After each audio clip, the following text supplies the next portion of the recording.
Bonjour tout le monde. Aujourd'hui, on va vous présenter notre projet de fin de module Java avancé et Python, qui a comme sujet la reconnaissance faciale des criminels, réalisé par moi et ma collègue Azazi Wissal et encadré par Monsieur Issaïd El-Bachari.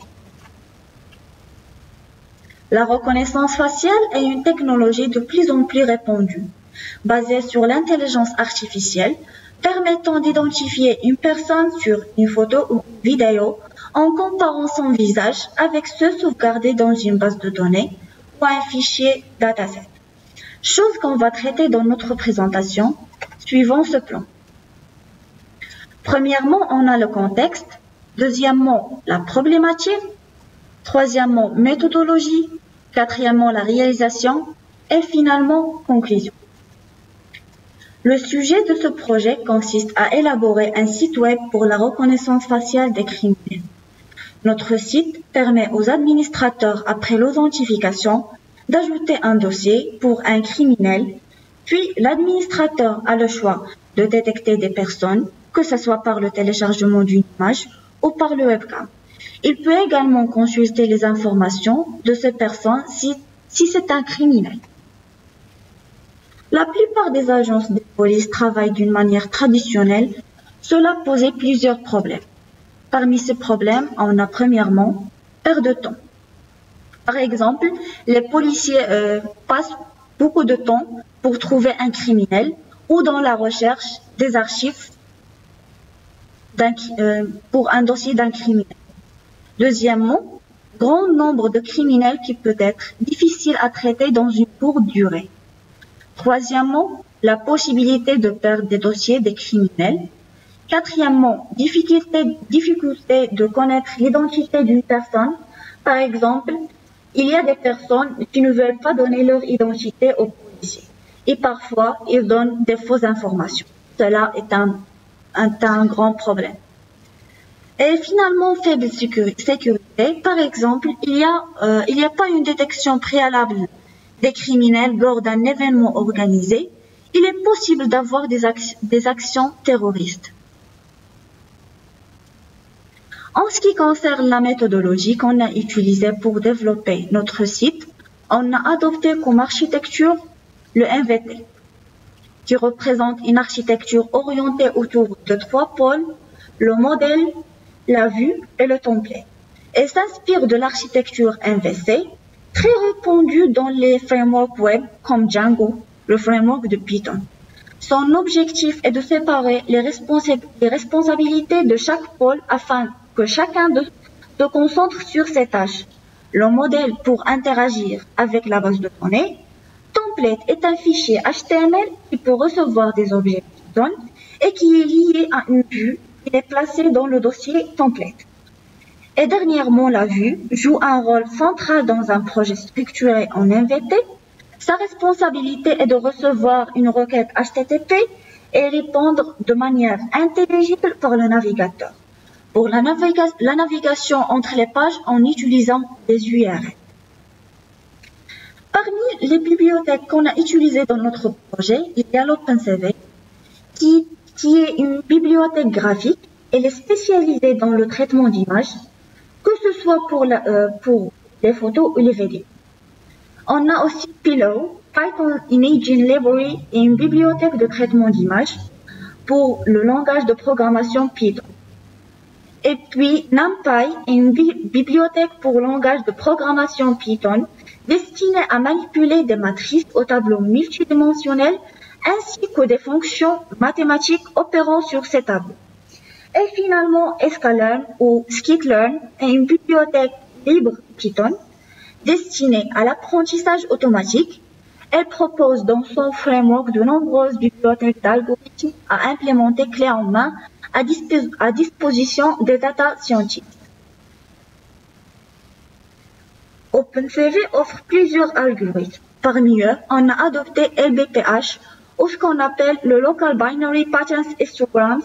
C'est un algorithme d'apprentissage de caractéristiques et se base sur l'analyse de petites régions dans une image et de les caractériser en établissant la relation entre les pixels voisins. L'apprentissage est un processus simple et complexe à la fois. Il consiste à fournir à cet algorithme un certain nombre d'échantillons positifs et négatifs. Cependant, la qualité de ces échantillons fait toute la différence dans la performance finale du système. Une fois l'apprentissage fait avec de bonnes images, on lance le détecteur LBPH avec de nouvelles photos ou un flux vidéo et le détecteur LBPH va sortir une prédiction ainsi qu'un niveau de confiance envers cette prédiction. En ce qui concerne les algorithmes de Skitlearn, on a utilisé PCA pour l'extraction des caractéristiques. PCA est une technique classique d'extraction de caractéristiques. C'est une représentation de données largement utilisée dans les domaines de la reconnaissance de forme et de la vision par ordinateur. Mais aussi, le principe de PCA est de convertir les variables x1, x2, etc. dans un système de variables orthogonales. On a aussi la méthode de Skitlearn CVM. C'est une méthode standard pour les tâches de classification à grande échelle et une méthode de classification binaire par apprentissage supervisé et aussi parmi les méthodes à noyau inspirées de la théorie statistique de l'apprentissage de Vladimir Wagner. Nous avons entamé l'étape de la réalisation qui représente une partie très importante du temps consacré de ce projet. Parmi les outils de développement qu'on a utilisés, il y a le Python, le langage de programmation Python, puis le framework Python Django, puis on a utilisé le langage HTML et la feuille de style CSS. Aussi pour le design, on a utilisé JavaScript et JSON. On a utilisé aussi le framework de CSS Bootstrap dans le design. Parmi les logiciels de développement qu'on a utilisés dans notre projet, il y a Visual Studio Code, PyCharm, XAMPP pour la base de données et Sublime. Passons maintenant à une démonstration pour bien illustrer ce qu'on a déjà fait. Pour ce faire, on va lancer le serveur par la commande suivante: py manage.py run server. En attendant le lancement du serveur, voilà. Alors, on a ici la première page d'authentification des administrateurs. Dans ce cas, on a déjà créé un compte sur notre base de données pour l'admin. Donc, il suffit de saisir le pseudo qui est l'admin et le mot de passe qui est aussi l'admin et se connecter. Donc, voilà notre page d'accueil. Premièrement, on va ajouter un nouveau criminel. Donc, on doit cliquer sur cette icône et bien sûr, on va insérer sur ce formulaire les informations d'un criminel.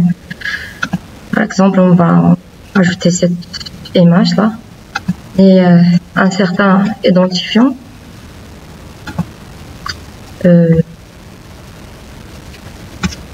Pour le first name Harris, J, LA par exemple, USA, actor par exemple, wanted pour le statut, et pour le bio on va prendre celle par exemple.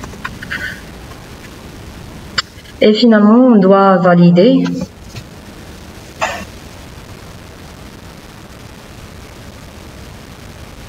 Donc elle prend un petit peu de temps pour prendre plusieurs captures afin bien sûr d'entraîner notre modèle. Une fois que ça va apparaître,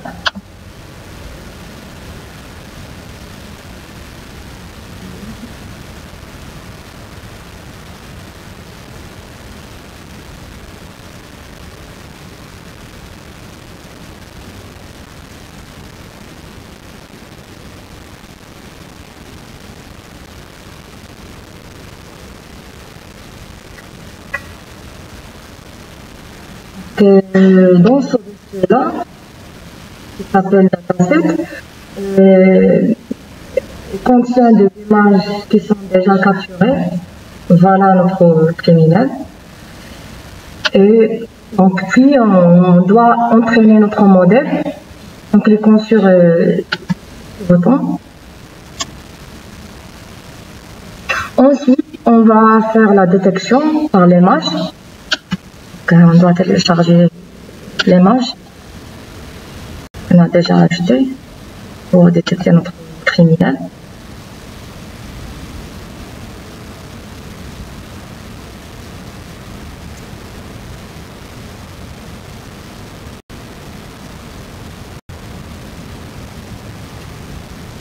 Donc voilà les informations concernant ce criminel.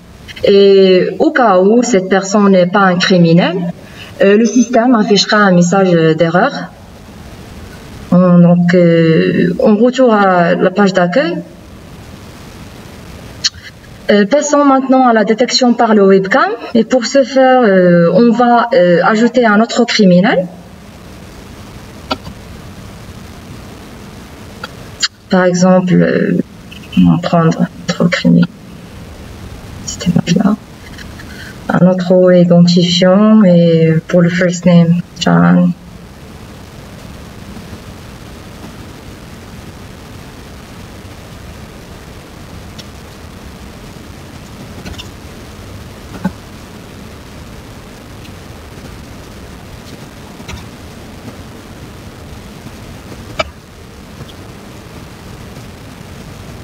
Par exemple, on va mettre le found et remplissons aussi le bio.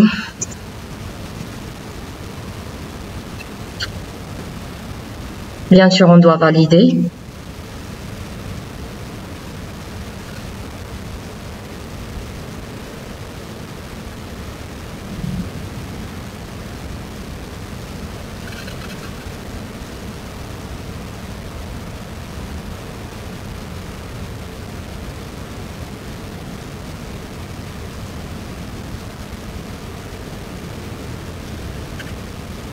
Je pense que le criminel a été bien sauvegardé.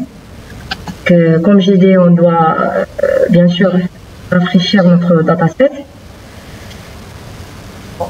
Et pour la détection par le webcam, on va essayer de détecter notre criminel.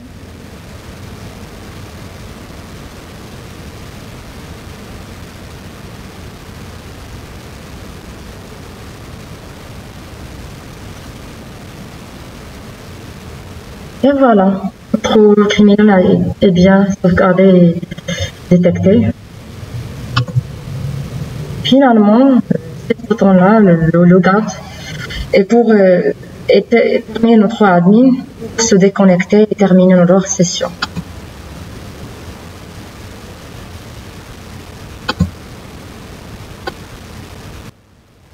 Pour conclure, ce projet a été pour nous une expérience très intéressante. Son objectif était de réaliser une application web pour la reconnaissance faciale des criminels. Il nous a permis de connaître le concept du machine learning et également d'approfondir nos connaissances. Et en espérant, notre application sera une solution utile pour améliorer la sécurité. Merci pour votre attention.